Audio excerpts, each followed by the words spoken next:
honorable professeur Mbata,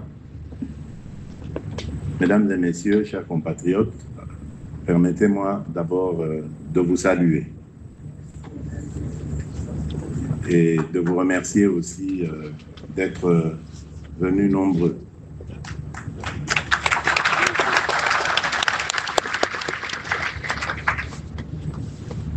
Mon adresse de ce soir va s'étaler sur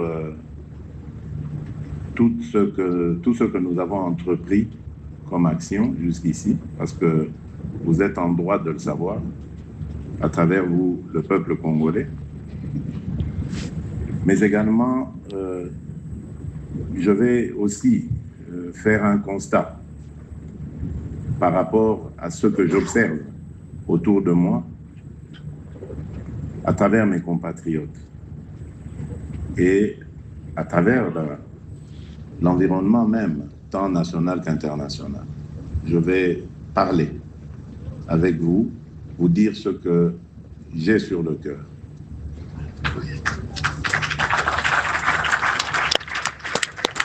Et vous allez m'excuser parce que contrairement à la tradition, je ne vais pas avoir un échange. Je vais juste vous dire mon message et vous laisser méditer celui-ci. Parce que l'heure n'est pas justement à exprimer tout ce que nous avons en nous. L'ennemi est debout, l'ennemi est actif. L'ennemi, ce n'est pas seulement celui que vous voyez.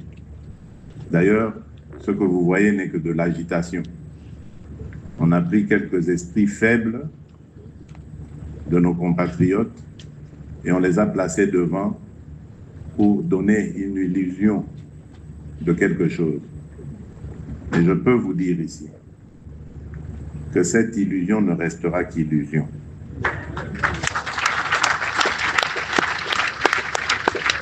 Elle ne se transformera pas en réalité. Parce que nous n'allons pas perdre ce combat. Je l'ai dit depuis le début, croyez-moi, je le maintiens. Je savais que l'ennemi était très fort. Mais nous sommes encore plus forts que lui. Seulement, je crois que, comme toujours, malheureusement, nous sommes distraits. Les Congolais, nous risquons beaucoup de choses parce que nous sommes tout simplement distraits. Distraits par nos petites querelles intestines, distraits par la manipulation, justement, de l'ennemi. Et aujourd'hui, avec les réseaux sociaux, ça va vite, ça va fort. Et distraits par nos relents tribaux qui parfois sont vraiment suicidaires. C'est pour ça, depuis que je suis à la tête de ce pays, je n'ai cessé de prêcher l'unité entre nous. Au-delà de ce que nous sommes comme ressortissants de telle ou telle tribu, province, ça n'a pas de sens. Nous appartenons à une seule et unique nation, c'est la RDC, la République démocratique du Congo. Nous devons surpasser nos égos, nos relents tribaux et nous unir. Parce que l'ennemi veut de cette division, justement. Et il joue sur cette corde sensible pour ne pas avoir en face de lui des Congolais debout, déterminés. Parce que ce n'est que ça notre force, c'est d'être déterminés. Et c'est ça qui va faire reculer et l'ennemi et ceux qui sont derrière l'ennemi. Alors, la première des choses que je voudrais vous dire ici, c'est que ce combat, nous l'avions entrepris sur plusieurs fronts, comme vous le savez. Il y a le front diplomatique, qui est le premier d'ailleurs qu'on avait mis sur pied, mis en place. Ensuite, il y a le front militaire, parce que l'attaque s'est matérialisée. Et puis il y a le front politique. Et dans le front politique, nous avons vous, les représentants du peuple, mais également le peuple qui nous donne cette souveraineté, cette légitimité que nous avons. Et je vais donc vous expliquer ce qui se passe sur ces trois fronts. Sur le premier front, évidemment, point n'est besoin de vous le dire, vous le vivez. Les victoires s'engrangent, certes, mais il y a encore beaucoup à faire. Donc, ne dormons pas sur nos lauriers en nous disant « ça y est, c'est la première fois, c'est vrai, ce qu'on a vu ». Mais nous devons continuer. Parce que l'ennemi va aussi travailler à ce que cette première fois soit renversée et revienne, soit effacée et revienne à nouveau sur les mêmes standards sur lesquels il a surfé à l'époque. Donc nous devons rester vigilants et actifs sur le plan diplomatique. De ce côté-là, je ne perds pas espoir parce que nous avons au gouvernement, évidemment, une grande dame. Je profite ici de lui rendre hommage. Je ne sais pas si elle est dans la salle. C'est vrai qu'on m'a attribué ce succès, mais je ne suis pas seul. Et je dois le dire, je remercie la Première ministre, je remercie la ministre des Affaires étrangères, parce que c'est d'elle que je parlais, qui est montée au front. C'est vrai que c'est avec nos instructions, mais c'est une brave dame qui a pu vraiment bien manœuvrer et qui a été de tous les combats et c'est vraiment à elle aussi que doit revenir cet honneur. Je parlais de la Première ministre qui a été époustouflante à Addis Abeba. On ne le sait peut-être pas, les réunions du Conseil paix et sécurité se tiennent à huis clos, mais elle a été formidable. Et je vous dis, on est sur tous les fronts. Je pense ici à nos diplomates, nos représentants à Genève, à New York, qui ont aussi été à Addis Abeba, qui ont été très très forts, qui pendant ces moments pareils, eux sont actifs, ils font du lobbying, ils font du porte-à-porte. C'est tous ces gens à qui je rends hommage, au gouvernement aussi en général, parce que nous sentons ce soutien de nos ministres, cette solidarité gouvernementale qui permet à chacune et à chacun des membres de ce gouvernement de donner le meilleur de lui-même. Parce qu'ils ont tous été diplomates dans ce qu'ils ont fait, dans les missions qu'ils ont fait. Je pense, par exemple, au vice-ministre, je crois que ça a fuité sur les réseaux. On a vu le vice-ministre de la Défense, comment est-ce qu'il a été diplomate à sa manière à la réunion de la CEAC. Je pense à tous ces ministres et vice-ministres qui ont, chacun dans leur domaine, défendu la République. C'est à eux aussi qu'il faut rendre hommage. Les instructions étaient vraiment bien suivies. Donc ce front est en train d'engranger des résultats et donc nous ne pouvons que nous en réjouir. Et ça va continuer parce que nous sommes sur la bonne voie. Le plus dur, c'est vrai, reste à faire, mais nous avons aussi fait un grand chemin, on a parcouru un grand chemin, celui d'amener enfin la communauté internationale à comprendre que nous sommes les agressés. Et nous sommes agressés par le Rwanda, non pas pour les prétextes fallacieux qu'il a toujours évoqués, de peur de génocide, de FDLR qui serait en train d'être préparé par les Congolais pour aller de nouveau envahir le Rwanda, de discrimination des communautés rwandophones vivantes en République démocratique du Congo, des ressortissants congolais d'expression rwandophone. Donc tout ça, c'était de la manipulation destinée tout simplement à faire durer ces manœuvres qui en fait n'étaient que le pillage systématique de nos ressources. Et il y a beaucoup de choses derrière ça. Malheureusement, je ne pourrais pas m'étaler sur ces histoires, mais j'ai compris que le combat va être rude, le combat va être terrible, parce que le Rwanda n'est pas seul, vous pouvez vous l'imaginer. Et ce silence pendant 30 ans qui a été gardé, ben, c'est pas par hasard, c'est pas pour rien, c'est pas parce que Kagame est le plus beau des hommes, non. C'est tout simplement parce qu'il y a tout un système derrière. Et là, nous sommes occupés à déboulonner ce système.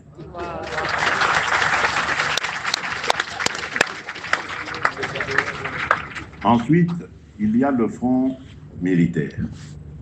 Et là, il y a beaucoup à dire.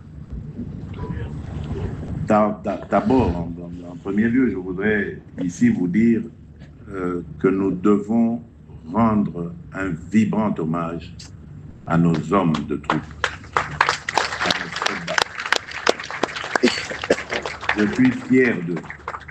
Ça va peut-être vous étonner parce qu'ils ont perdu, parce qu'il y en a qui ont décroché, qui ont fui le front. Oui, c'est vrai.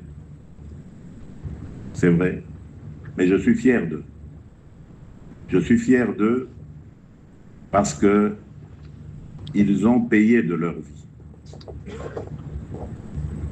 S'il y en a qui ont fui, c'est vrai, c'est condamnable, ça ne se fait pas normalement.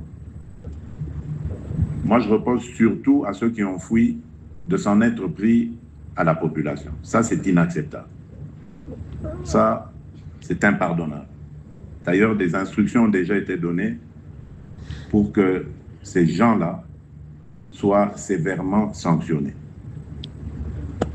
Ils ont peut-être des raisons de décrocher, mais ils n'ont pas de raison de s'en prendre aux pauvres gens, à nos pauvres compatriotes qui déjà avaient affaire à cette barbarie qui venait. Et donc, c'est des crimes que nous ne pardonnerons pas. Mais je tiens à leur rendre hommage parce qu'ils se sont vraiment battus avec le cœur et malgré tous les sabotages dont ils ont été victimes. Et c'est là peut-être l'occasion de parler du comportement du Congolais. Sachez une chose, ces agresseurs ne sont pas plus forts que nous. Pas du tout. Et même, ils ont peur de nous. Et il y en a beaucoup qui sont tombés sur le champ de bataille. Mais nos forces sont trahies de l'intérieur. Tous ceux qui sont chargés de les encadrer ont pris de l'argent. Soit n'ont pas fait parvenir ce qu'ils devaient faire parvenir à nos forces pour les encadrer. Imaginez-vous que des hommes de troupes au front se retrouvent sans soutien pendant une semaine, sans ravitaillement, sans instruction même pour dire qu'est-ce qu'on fait après, et qui voient venir finalement l'adversité, l'hostilité. Ils n'ont pas d'autre choix que de se replier. C'est pour ça que je dis, ce sont des braves, mais il ne faut pas encourager ceux qui, en se repliant, s'énervaient, ils exprimaient leur colère sur de pauvres citoyens qu'ils étaient pourtant chargés de protéger. Ça, c'est inacceptable. Mais les vraies responsabilités sont au sein même de l'encadrement de nos forces armées. C'est là que tout s'est joué. C'est là que tout a été boutiqué, en complicité évidemment avec des compatriotes, pour retourner nos hommes, les décourager. Et nous sommes donc en train de reconstituer tout ça. L'objectif étant désormais de monter une armée qui sera suffisamment professionnelle, mais surtout suffisamment prise en charge. Et pour cela, Des instructions ont déjà été données très clairement au gouvernement. D'abord de doubler la prime, la solde, mais également d'accorder une prime significative, on parle de 500 $, si je ne m'abuse, à chacun de nos soldats qui sera au front. Mais ça ne s'arrêtera pas là. Il y a une refonte qui va devoir être nécessaire, refonte totale de notre armée. Malheureusement, c'était en 2022 que j'allais entamer ces réformes, et c'est au moment où l'ennemi a décidé de nous attaquer. Est-ce qu'il était au courant de cela? Je ne sais pas. Mais c'est depuis lors qu'on nous fait cette guerre. Parce qu'on ne veut pas justement que la République démocratique du Congo possède une armée qui serait alors là suffisamment dissuasive pour pouvoir maintenir l'intégrité de son sol. On a besoin toujours que notre armée soit fragile, et malheureusement, c'est depuis, si vous vous souvenez, on a fait ensemble l'histoire, on a parcouru ensemble l'histoire de notre République. C'est depuis 1997, lorsque le régime du maréchal Mobutu a été renversé, que notre armée a été complètement démantelée.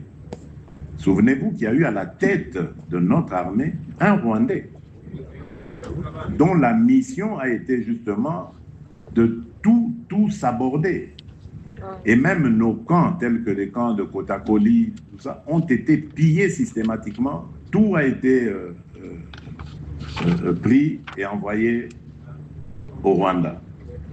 Donc c'est pour vous dire que la stratégie, elle était déjà bien montée et elle consistait à complètement anéantir tout système de défense de la RDC.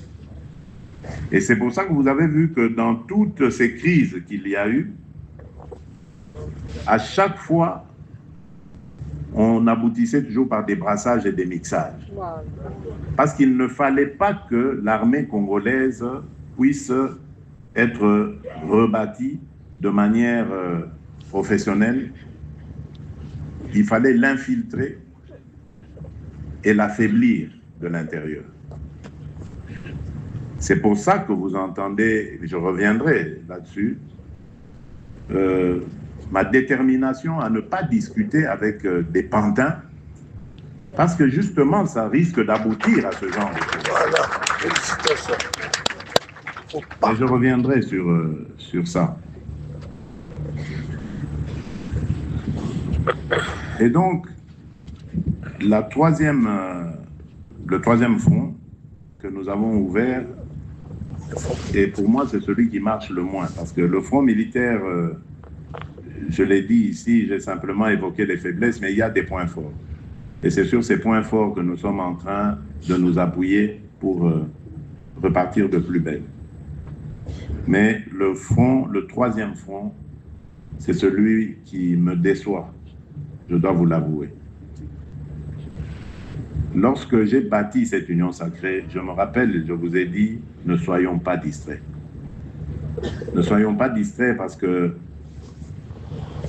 ceux qui voudront mettre à genoux ce pays, ils vont passer par nous, la classe politique.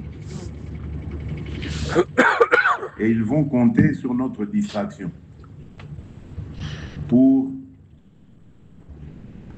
dépiécer le Congo et pouvoir mieux le dominer. Et je crois que nous sommes en train de leur servir le plat qu'ils voulaient justement pour en arriver là. Par notre quasi-silence. Quasi. Parce qu'il y a des braves. Je ne vais pas tous les citer, mais le VPM Jean-Pierre Bemba,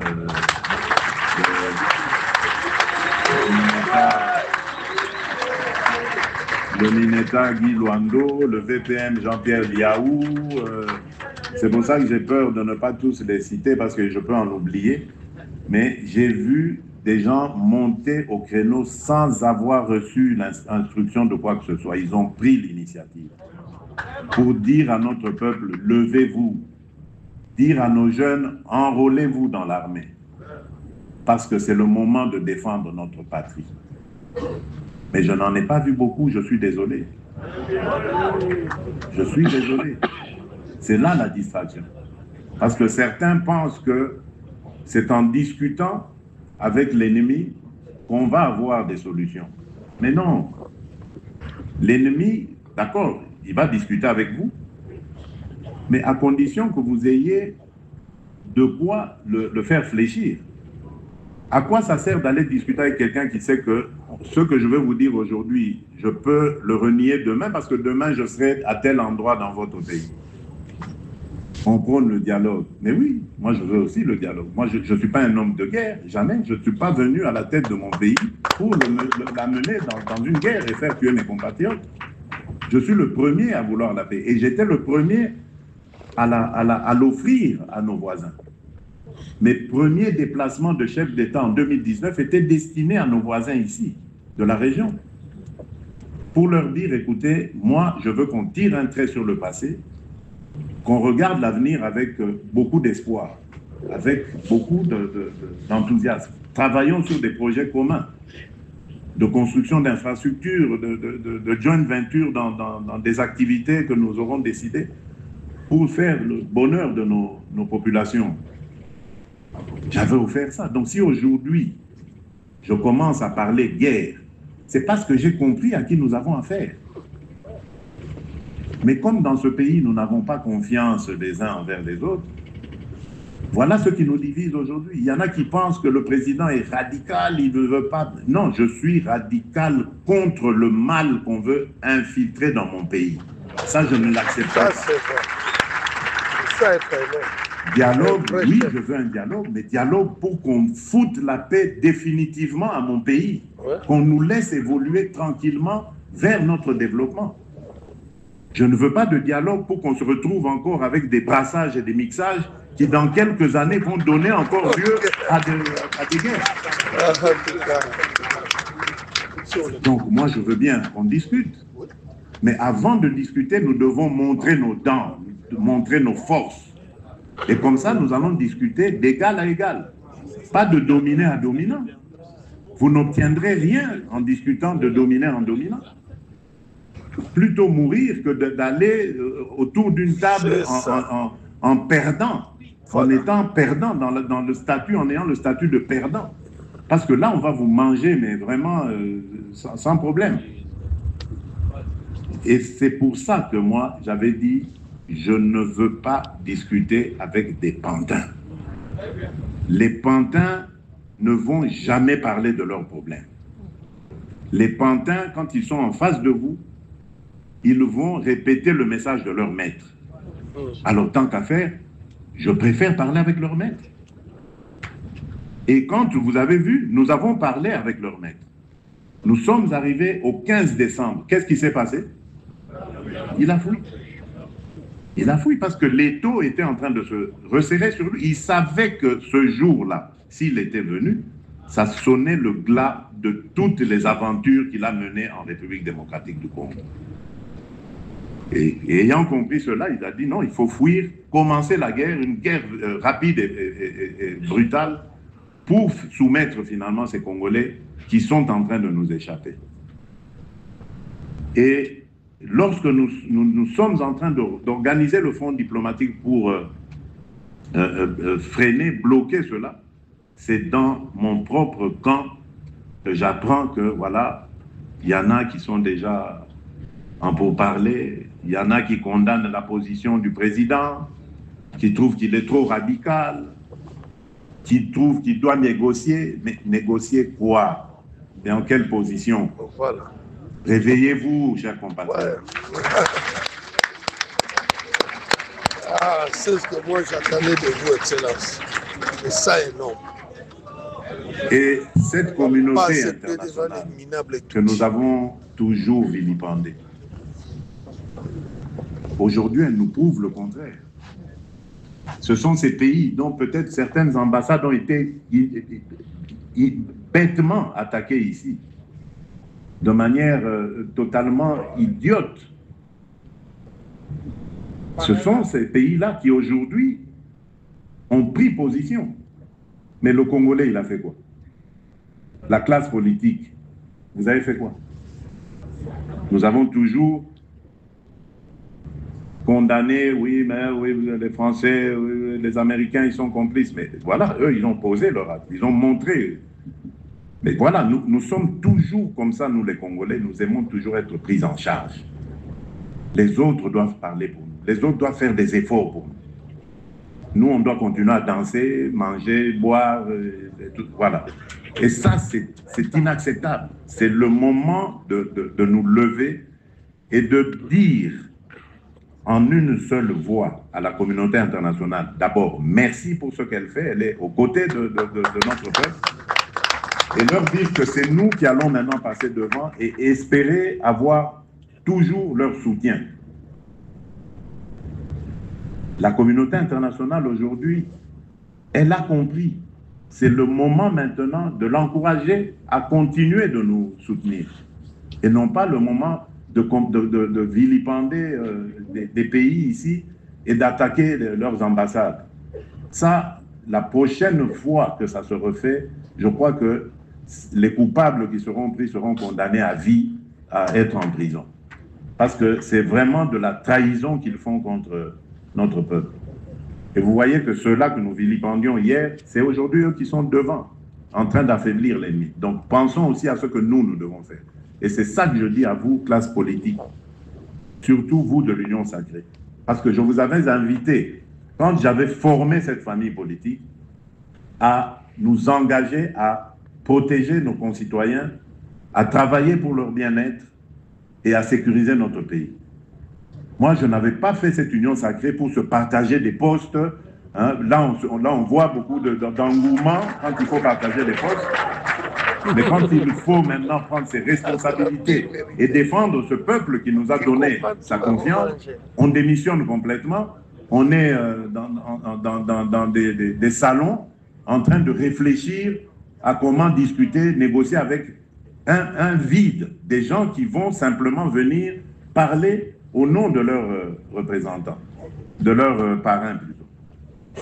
Donc, le dialogue, je le veux sans aucun problème, mais je ne le veux pas avec n'importe qui. Je veux le dialogue avec des gens qui vont, lorsqu'on va prendre des engagements à se respecter, à rester chacun chez soi, que ce soit alors des engagements qui seront aussi respectés. Donc le dialogue, je ne le veux pas pour qu'on revienne encore dans 2 ans ici avec des guerres, avec certains compatriotes esprits faibles qu'on va aller chercher je ne sais où et qu'on mettra devant pour qu'ils commencent encore à tuer leurs propres frères. Et c'est peut-être ici l'occasion de parler de l'initiative conjointe Cinco-ECC. J'ai, comme vous, appris à travers les médias qu'il y avait ce pacte social pour la paix, initiative louable, qui était proposée par ces hommes de Dieu. Et donc, lorsqu'ils ont demandé à me rencontrer, je n'ai pas refusé. Directement, j'ai accepté. Mais 2 jours avant, j'ai vu dans les médias que Monseigneur Chollet avait parlé de venir à l'appel du président au dialogue, etc. Donc j'ai trouvé ça un peu bizarre et j'ai voulu préciser d'entrée de jeu quand ils sont arrivés en disant à Monseigneur Chollet que je n'avais pas très bien compris son message, je n'ai pas demandé moi cette rencontre et que j'aimerais qu'à la sortie, ils précisent que c'est à leur initiative et non à la mienne que cette rencontre avec eux se fait. Parce que moi, le dialogue, je lui ai dit, il est permanent. Et je l'avais déjà dit, moi, le dialogue, c'est pas aller s'enfermer entre 4 murs hein, et commencer à discuter, le dialogue, ça a commencé tel jour. Non, non, le dialogue, il est permanent, même avec mes adversaires. Ma main est toujours tendue pour le dialogue. Parce que je sais que je ne suis pas parfait. je sais que dans ma gouvernance, il peut y avoir des problèmes que d'autres peuvent voir et que moi je ne vois pas forcément. Et ce serait bien de parler avec tout le monde parce que nous appartenons à un même pays. Nous voulons son bonheur. Donc, nous ne pouvons pas nous dire, moi, c'est moi qui ai la vérité, les autres. Non, c'est pour ça que mon dialogue, il est permanent. Alors, ils ont compris ça. Il m'a expliqué que c'était une mauvaise interprétation des médias. Je dis, OK, c'est bon. Puis on a discuté, je vous épargne le contenu. Mais moi, j'avais posé mes questions lorsque j'ai entendu. J'ai dit, OK, votre initiative, elle est louable. Mais moi, permettez-moi de vous poser une question. La première, c'est de savoir, vous situez votre initiative où dans l'actuel processus qui est impulsé par la région. Et nous étions à quelques jours de la réunion conjointe là, qui a eu lieu à Dar es Salaam entre la SADC et la East African Community. Je dis, voilà, nous avons plusieurs initiatives. Il y a d'abord le processus de Luanda et celui de Nairobi. Aujourd'hui, ils sont certes alignés, mais restent toujours distincts et sous le chapeau maintenant d'un seul médiateur, c'est-à-dire le président João Lourenço. Nous avons, je dis dans quelques jours, nous aurons l'initiative conjointe EAC-SADC. Bon, vous êtes où là? Vous la situez où? Ils ont donné une réponse qui m'a indiqué qu'ils se posaient aussi des questions. Hein, donc, ils l'ont dit, voilà, c'est pour ça qu'on vient vous voir, parce que, bon, voilà. Donc, à vous de faire aussi un effort pour comprendre où vous situez. Et puis, mon autre question, c'est de savoir, je dis, bon, vous parlez de Congolais qui doivent se mettre ensemble, discuter. Je suis d'accord, vous le savez. Moi, j'ai toujours été ouvert à toutes ces discussions avec les Congolais. Ça ne s'arrête pas. Mes compatriotes resteront mes compatriotes. C'est avec eux qu'on va bâtir ce pays. Je veux discuter avec tout le monde. Mais, est-ce que vous incluez dans vos interlocuteurs là, qui doivent parler avec moi, des gens qui seront soutenus par l'étranger? Parce que comment voulez-vous que je discute avec des gens qui représentent des intérêts étrangers? Et vous avez d'ailleurs suivi, il y en avait l'un d'eux là qui disait que le Kinyarwanda doit devenir aussi une langue nationale, pourquoi pas, etc. Donc c'est vraiment pour vous donner une indication sur ce à quoi nous avons affaire. Donc je dis, voilà, vous voyez ces bons hommes qui arrivent ici, à la tête d'intérêts étrangers et ennemis aussi, il faut dire. Parce que ce n'est pas des étrangers qui nous veulent du bien. Ces gens, vous les mettez autour de la table, voilà, ils vont discuter entre Congolais, alors qu'ils obéissent à un agenda venu d'ailleurs.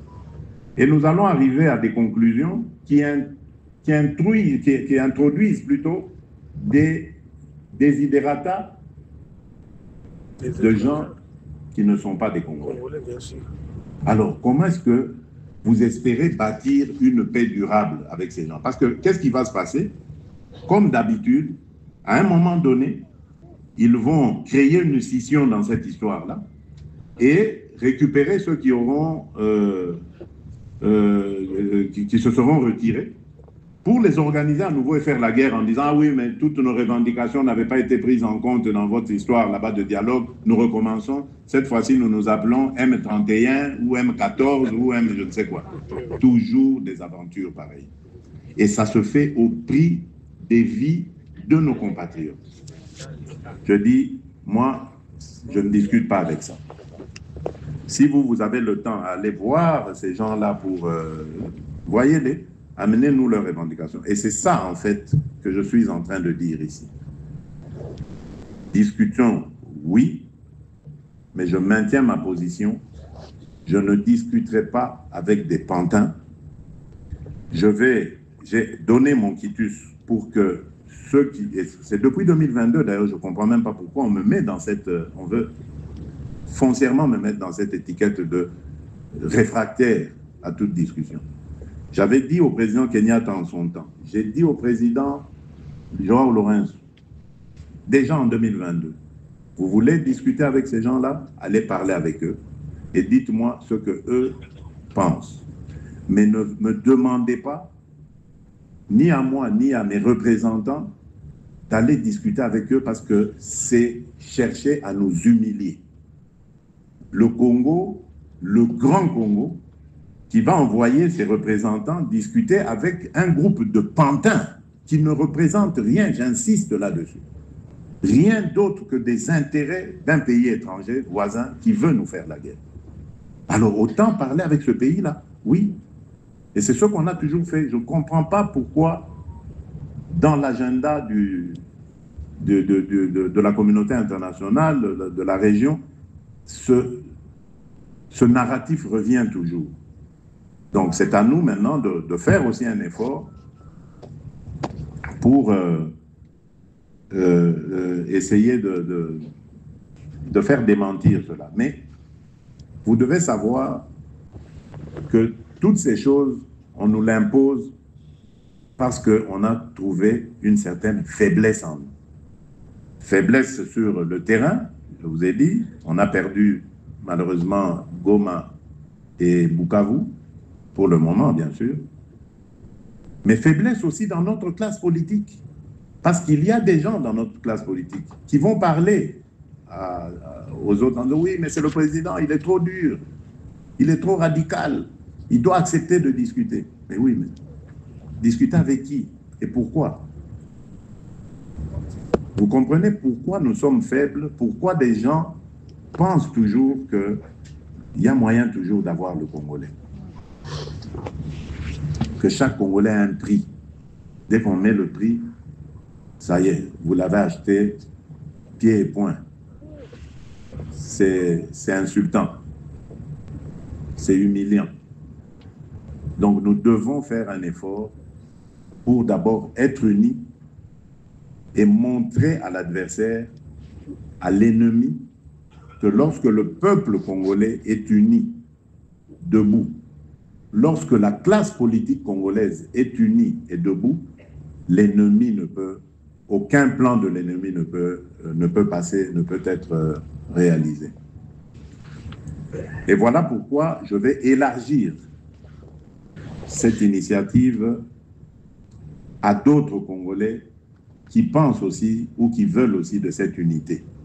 Donc ne soyez pas étonnés dans les jours prochains, parce que je compte charger mon conseiller spécial de voir d'autres Congolais, acteurs politiques, de les inviter à venir dans cette coalition que je veux nationale, forte et indivisible, qui va faire front face à l'ennemi. Je venais de féliciter la communauté internationale. Mais sachez que cette communauté internationale, jusqu'ici, a pu être encouragée, certes, avec notre diplomatie, mais aussi parce que les crimes commis par l'ennemi l'ont interpellé.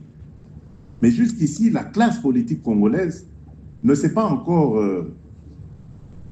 ne s'est pas encore bougé suffisamment pour le convaincre. Parce que je l'ai entendu, j'ai des interlocuteurs qui m'ont dit, mais oui, mais monsieur le président, c'est bizarre, on n'entend pas la classe politique congolaise, on dirait que vous êtes seul. Et j'avais dit, c'est faux. À certains qui m'ont interpellé là-dessus, j'ai dit, c'est faux. Monsieur Jean-Pierre Bemba, par exemple, c'est pas n'importe qui. Monsieur, j'ai cité quelques noms, dit, voilà, c'est pas n'importe qui. Quand vous dites, je suis seul, c'est pas vrai. Vous avez cité notre adorable doyen, le président Mbosso dit Joe Biden. Je dis, mais ce ne sont pas n'importe qui. Je suis désolé quand vous dites je suis seul, je ne suis pas seul. Et puis il y a le peuple congolais. Vous n'avez pas vu les rues, vous n'avez pas vu tous ces rassemblements. Le peuple est mobilisé. Mais malheureusement, le peuple est mobilisé sans beaucoup de pilotes. Donc, vous savez maintenant, hommes et femmes de l'Union sacrée, ce à quoi vous devez vous en tenir. Vous devez mobiliser ce peuple. Ce n'est que quand ce peuple sera debout partout que ce message va être renforcée dans les officines de la communauté internationale. Parce que ceux qui l'ont décidé, ils l'ont fait sans vous. Et méfiez-vous des choses qu'on fait sans vous. Il faut qu'on entende non seulement votre détermination à ne pas laisser l'ennemi s'aventurer à nouveau dans notre pays, mais qu'on entende aussi ce que vous voulez. Qu'est-ce que vous voulez? Et quand vous me laissez seul dire, voilà, moi je ne veux pas discuter avec des pantins, pendant que d'autres passent derrière pour dire non, mais le président est trop dur, il faut discuter avec eux et tout ça. Alors que ce sont des pantins. Mais vous affaiblissez ma position. Parce que là, on va dire, oui, mais il est seul, le président. Donc, allons, on fait un cessez-le-feu, et puis allez, on les met tous au dialogue. Et le dialogue, là, va nous amener des mêmes problèmes dans quelques années ou dans quelques mois même, d'ailleurs. Donc, ce n'est pas possible de retomber toujours. On dirait qu'on ne s'arrête pas un instant pour dire qu'est-ce qui a marché, qu'est-ce qui n'a pas marché dans ce pays. C'est ça qu'il faut faire. C'est ça que nous devons faire, s'il vous plaît, chers compatriotes. Il y en a peut-être qui sont de bonne foi, qui restent là, parce qu'ils ne savent pas ce qu'il faut faire. Mais non, c'est Bitumba et Tangi Biso et Tangi Banamboka. Ne vous en faites pas. Quand on viendra ici, ils viendront, ils ne vont pas choisir que voilà, oh, Yotoroti Kabango. Non, ils vont tous nous soumettre. Tous. Ceux qui vont faire allégeance, ah ben tant mieux pour eux. Mais ceux qui vont résister, ils seront écrasés. Parce que c'est ça leur modus operandi. C'est comme ça qu'ils ont fonctionné. Je vous ai parlé de 1997 ici. Quand ils sont arrivés, la première des choses qu'ils ont faites, c'était quoi? On met un Rwandais à la tête de l'armée. Et c'était ça l'erreur fatale. Malheureusement, lorsque le défunt président Laurent Désiré Kabila l'a compris, c'était trop tard pour lui. Il était encerclé, terminé. C'était trop tard. Donc, ne commettons pas cette erreur. D'ailleurs, ça doit nous inspirer. Il nous a envoyé un message, même si c'est à titre posthume. Mais c'est un message que le musée nous a envoyé de dire « Ne trahissons pas le Congo. » Ne le trahissons pas. Retenons cette leçon pour dire « On ne le fera plus. » Et on ne doit plus le refaire. Donc, mobilisons-nous, s'il vous plaît. Et je crois encore en vous. J'ai confiance en vous, en vos capacités de mobilisation. J'ai vu ce à quoi vous étiez capable lors des élections de 2023. Maintenant, les élections sont passées. Il faut défendre la patrie. 73% de nos compatriotes m'ont fait confiance. Nous ne devons pas les décevoir. Nous avons plus de 80 ou 90% de l'Assemblée nationale, du Sénat. Nous ne devons pas décevoir nos compatriotes. On n'a pas été aux élections comme dans un jeu, mais nous avons été aux élections pour sauvegarder les vies de nos compatriotes et leur garantir le bien-être. Si nous avons des choses qui ont été ou qui ne se sont pas bien passées, l'Union sacrée est là pour analyser et réorienter les choses. Et d'ailleurs, je profite de l'occasion pour dire que la semaine prochaine, je vais demander au secrétaire permanent de présenter maintenant la nouvelle direction de cette Union sacrée qui va devoir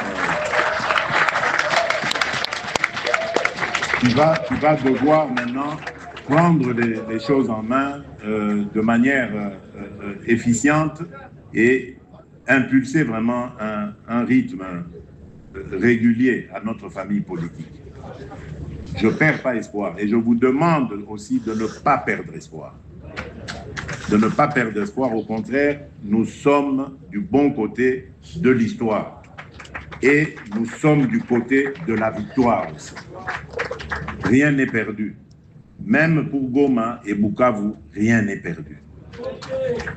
Je vous en conjure. Donc, ne baissez pas les bras. Nous avons perdu une bataille, 2 batailles, peu importe, mais nous ne perdrons pas la guerre. Donc, il est temps de vous réveiller, il est temps de vous remuer. Parce que le Congolais, le peuple congolais a besoin de nous, il a besoin de vous. Donc ne me décevez pas, s'il vous plaît. Faisons vraiment cet effort collectif qui est nécessaire pour notre relèvement. Donc, comme je l'ai dit, j'ai été d'ailleurs inspiré pour cela par mon propre leader, mon père, en 1996, lorsqu'il s'est levé, lorsque les premiers signes de l'invasion, de l'agression ont été clairs. Il s'est levé alors qu'il était dans l'opposition radicale, une opposition dans laquelle d'ailleurs le défunt maréchal Mobutu l'avait placé, parce vous souvenez-vous, on sortait de la CNS, Conférence nationale souveraine, donc on devait aller vers une transition et puis à des élections. Puis, le géopolitique a fait que Étienne Tshisekedi a été écarté. Mais n'empêche, il s'est surpassé en disant, peu importe les divergences que nous avons, je vais voir le maréchal, parler avec lui en compatriote, parce que la nation est en danger, le pays est en danger. Et moi, je me souviens, à l'époque, nous étions en Europe, nous sommes allés l'accueillir, et on lui a posé la question, mais qu'est-ce que tu fais? Le régime est finissant là-bas, c'est fini, qu'est-ce que tu veux sauver encore? Il nous a dit, vous ne comprenez pas, vous, que celui qui vient là, à la tête d'intérêts étrangers, il ne vient pas pour nos intérêts à nous. Donc il faut très vite arrêter ça, et je vais voir mon frère, on s'entend avec lui, on fait un front commun pour barrer la route à celui-là. Et comme lui vient avec des intérêts étrangers, on le retirera de ces étrangers, des mains de ces étrangers, et on va l'inclure parce que c'est aussi une des retombées ou une des conséquences de la gestion de Mobutu. Donc on le prendra, on avance avec lui. Malheureusement, ça n'a pas été très bien compris dans l'entourage du maréchal. Puis bon, il y a eu toutes ces maladresses. Et voilà, bon, c'est peut-être Dieu aussi qui fait les choses à sa manière. Mais cela m'a inspiré pour aussi aller vers nos compatriotes, les autres ici, pas ceux qui viennent en face avec des intérêts étrangers, parce que ça n'a rien à voir avec une quelconque gestion du pays, parce que nous sortons des élections, nous venons à peine d'installer nos institutions, et cette guerre commence. Ça a tout à voir avec ceux qui nous font la guerre pour nous voler nos minerais. Ça n'a rien à voir avec une gestion politique chaotique, faux. Ceux qui nous volent nos minerais veulent continuer leur commerce néfaste. C'est tout. Et pour ça, il faut inventer 1001 raisons pour justifier le fait qu'on veut faire la guerre. Et prendre un fils du pays, frustré, et avancer avec lui. Donc voilà maintenant pourquoi je cherche les autres fils du pays pour leur tendre la main et dire, mettons-nous ensemble, faisons face à l'ennemi. Celui qui acceptera de prendre la main sera le bienvenu et nous discuterons peut-être, on verra bien, pourquoi pas, de la composition d'un gouvernement d'union nationale pour faire face à cela. Alors, quant à l'initiative de nos hommes de Dieu, comme je l'ai dit, c'est louable. Toute personne qui cherche la paix ne peut qu'être encouragée. Je les recevrai parce que j'ai vu qu'ils ont aussi encore demandé une audience, donc je les recevrai. C'est sûrement pour qu'ils me fassent part de leur bilan à mi-parcours. Je les écouterai et permettez-moi de ne pas vous dire ici ce que je leur réserverai comme réponse parce que c'est à eux que j'accorde la primeur. Donc, voilà tout ce que je peux dire en substance. Je crois que j'ai été complet. Vraiment, je m'excuse de ne pas souhaiter cet échange parce que pour le moment, je préfère garder silence sur beaucoup de choses. Le moment viendra où nous parlerons. Le moment viendra où nous dirons tout ce qui s'est passé dans ce pays. Mais sachez simplement que vous avez une sentinelle qui veille à ce que rien de mal n'arrive à mon pays, à notre pays, Nous sommes fiers de toi, chef. Tout ce que je vous demande aussi, c'est de rester vraiment actif dans la prière. Parce que moi, j'ai vu ce que la prière peut emmener comme succès et comme résultat. Dieu aime vraiment ce pays. Croyez-moi. Il nous aime vraiment. Il protège ce pays et il le protégera. L'ennemi sera complètement anéanti. Amen. Je vous le dis. Que Dieu vous bénisse. Merci. Merci.